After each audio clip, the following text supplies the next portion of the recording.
This is vapor absorption refrigeration testing. Here you can see the control panel with watt meter reading, the channel selector and the temperature. Here there are two knobs, mains on off and for fan on off. This is the refrigerator which exactly looks like similar to the domestic refrigerator. But difference is that domestic refrigerator which we are using is normally working on vapor compression refrigeration testing, and this refrigerator is working on vapor absorption refrigeration testing. As we have studied in the theory, there are different types of vapor absorption refrigeration systems: simple vapor absorption refrigeration system, practical vapor absorption refrigeration system, three fluid vapor absorption refrigeration system, and LIVR water vapor absorption refrigeration system. So this is nothing but the three fluid vapor absorption refrigeration system, where you can see the basic components of this refrigeration system from backside. At the backside of refrigerator, you can see the basic components of vapor compression refrigeration system, which are nothing but the condenser, then evaporator, generator and absorber. Here in this vapor absorption refrigeration system, unlike in vapor compression refrigeration system, the refrigerant and absorbent pair is used, whereas in vapor compression refrigeration system, a refrigerant is used. So here in this experimental setup, the refrigerant absorbent pair is the ammonia and water. The ammonia is used as a refrigerant and water is used as an absorbent. In generator, here heat is provided. The advantage of using the vapor absorption refrigeration system is we can use any type of heat, process heat, waste heat, the solar energy for heating this strong aqua ammonia solution. Aqua means water, ammonia is ammonia. This strong aqua ammonia solution.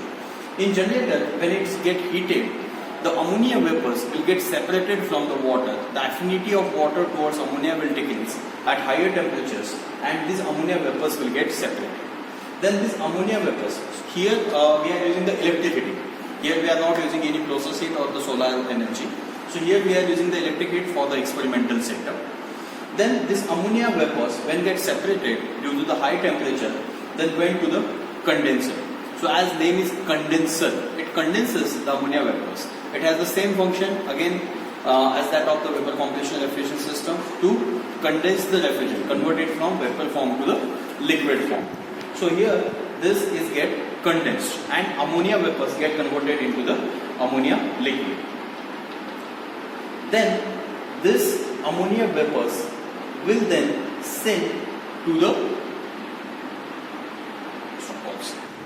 it is a three fluid system. Here there is no expansion valve, and the ammonia enters from condenser to the evaporator at evaporator pressure due to the presence of hydrogen, and it acts as exactly similar to the expansion valve.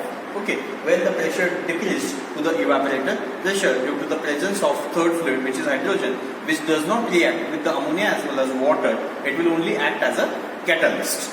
So when this ammonia entered to the evaporator, its pressure decreased, and due to decrease in pressure, the temperature also decreases. This low pressure, low temperature ammonia liquid will absorb heat from the surrounding, and we get a cooling effect. So by absorbing heat from the surrounding, by giving the cooling effect, this ammonia liquid get converted into ammonia vapors. In absorber, we have the cold water. So water gets cooled in the absorber. So this water has strong affinity to the ammonia vapors, and it absorbs more and more ammonia vapors from evaporator. So it acts like a suction side of the compressor. In case of the VCR, it will be similar to the suction side of compressor, where it sucks more and more refrigerant from the evaporator. Then this vaporized ammonia, which gets evaporated in the evaporator, get mixed with the water which is there in the absorber. That's why it is called as the absorber, because it absorbs ammonia and it forms strong aqua ammonia solution.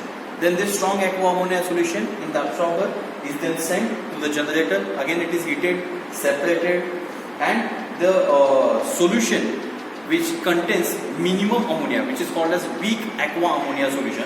This weak aqua ammonia solution is then again sent to the absorber, where the water gets cooled down and it absorbs more and more ammonia from the evaporator.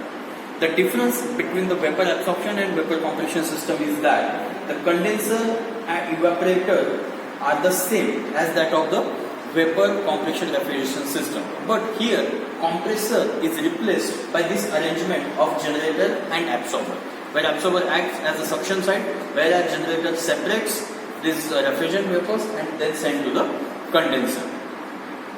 The advantage of using this absorption system, here we can use the low grade energy, that is the heat energy available in the form of process heat, solar energy, and no need to always go for the high grade energy, that is the electric power. And that's why though COP of such type of system is very less, these are popular along with the vapor compression refrigeration systems also. Such type of system can be used for air conditioning as well as refrigeration work in the remote places where there is a scarcity of the electricity. The remaining, the calculation part, observation table, and the working of other vapor absorption refrigeration system, I will explain you along with the help of PPTs. Thank you.